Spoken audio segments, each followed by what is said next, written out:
lupa subscribe.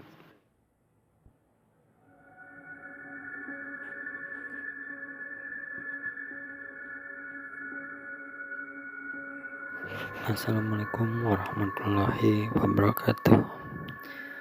Oke, kita lanjut lagi ceritanya. Lapang itu nampak hijau dengan sebuah kursi emas di tengahnya. Di situ duduk seorang perempuan memakai kebaya hijau dengan mahkota emas. Di pinggirnya terdapat dua orang perempuan yang memegang tombak. Dan astaga, terlihat Ibu Mai duduk di bawah melihatku sambil tersenyum. Sedangkan perempuan tadi melenggak-lenggok mengajariku menari. Entah kenapa tiba-tiba saja tanganku bergerak-gerak tanpa henti seperti ada yang menggerakkan badanku. Aku keheranan dengan badanku karena bergerak sendiri. Tiba-tiba ada asap muncul di sekitarku. Lalu para laki berbaju hitam mengelilingku. Astaga, siapa ini dan di mana aku? Lalu mendadak semuanya menjadi gelap seperti malam. Para pria menari mengelilingku dan aku melihat perempuan tadi menari-nari seperti orang kesurupan. Aku tidak tahu apa yang terjadi dan di mana diriku. Air mataku menetes dan seketika semuanya berubah. Para lelaki yang tadi menari bersamaku berubah menjadi makhluk-makhluk besar yang menyeramkan.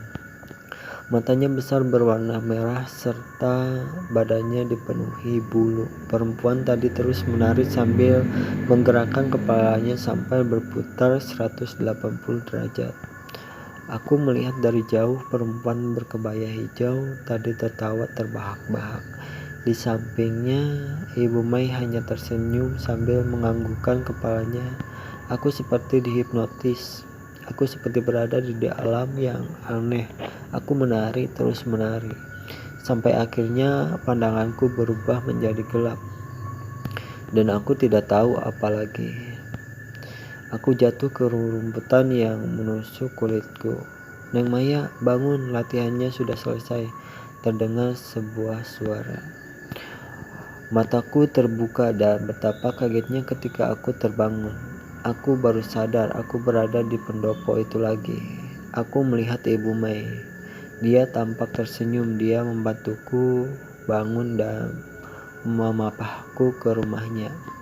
Di rumahnya Bu Mai tidak berkata apapun.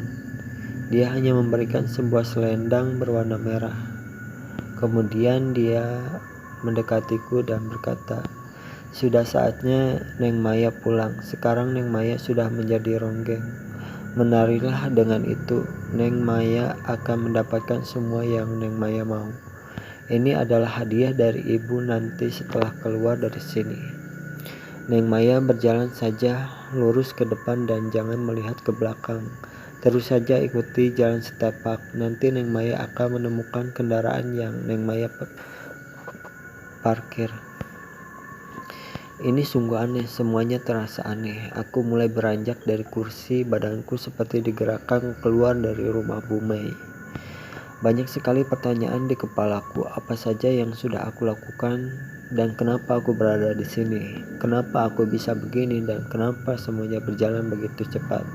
Dan kenapa aku tidak boleh melihat ke belakang. Dan ketika aku membalikan kepalaku ke belakang, astaga, ternyata yang aku lihat bukanlah rumah Ibu Mai, melainkan area pemakaman dengan batu nisan yang berjajar. Singkat cerita, aku kembali ke Bandung dan semuanya berjalan begitu cepat. Sesampainya di rumah, aku melihat banyak orang di rumahku. Ada banyak saudara-saudaraku juga di sana. Ketika aku masuk, aku melihat ibuku berlari ke arahku dan dia menangis. Lalu ibu bertanya kalau aku dari mana saja, dan satu pertanyaan yang membuatku terkejut luar biasa. Saat ibuku berkata kalau aku sudah dilaporkan hilang selama 1 bulan. Aku hanya diam mematung, tidak bisa berkata apa-apa. Setelah itu aku dibawa ke seorang ustadz untuk diobati. Dari situ aku baru sadar bahwa Tari ronggeng itu benar-benar mistis yang mengajariku bukanlah penari tapi makhluk goib. Setelah beberapa bulan akhirnya aku benar-benar menjadi seorang penari ronggeng profesional. Entah kenapa banyak orang yang memuji tarianku. Namun buatku itu adalah suatu yang sangat rahasia. Karena ketika aku menari ronggeng, yang menari bukanlah aku, melainkan roh penari ronggeng zaman dulu yang mengikuti dari desa Ranca Garut itu.